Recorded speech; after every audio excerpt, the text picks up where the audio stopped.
The first and all-important thing to remember is that the problem of evil is an intensely personal and pastoral problem.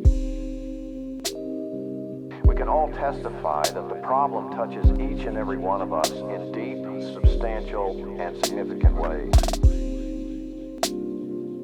The problem begins for us at birth and continues on until our death, perhaps beyond.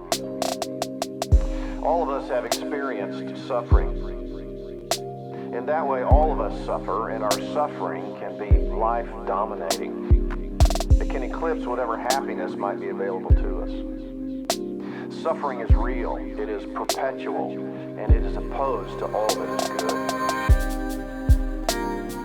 I want to also reiterate the problem from an atheistic or secular standpoint. Since all people experience the problem of evil, all people recognize it as a problem. That is, no one whose thinking is normal would want or desire evil and suffering. For those who deny or don't care about the existence of God, however, the problem can be daunting. The only way to account for actual evil and to see it for what it is if there is a standard to measure the bad against the good. That standard must be an absolute standard of goodness. It is a standard that is relative to nothing. It remains even when everything else changes. That absolute standard is God and His character.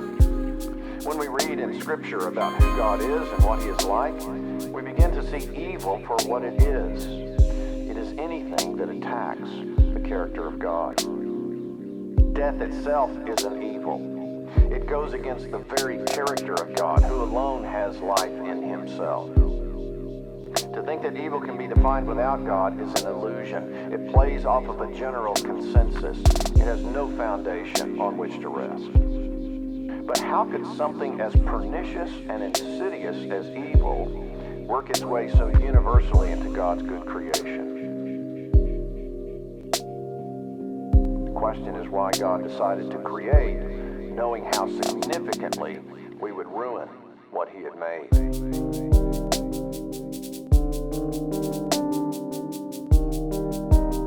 We sin, not God, and we are responsible for that sin. This brings us to one of the most glorious and mysterious aspects of the Christian faith. Our suffering, which is a result of what we have done and not of what God did, is calculated to make us look heavenward, where God is, in order better to recognize who He is. This was the hard lesson that Job had to learn. Job's suffering was almost inconceivable. He tragically lost almost all of his family, lost all of his wealth. As time moved on, he finally decided that God owed him an explanation. God could have told Job that he was suffering because Satan was given permission to attack him, to test him to see how he would fare in the midst of suffering. But God does not tell Job even that.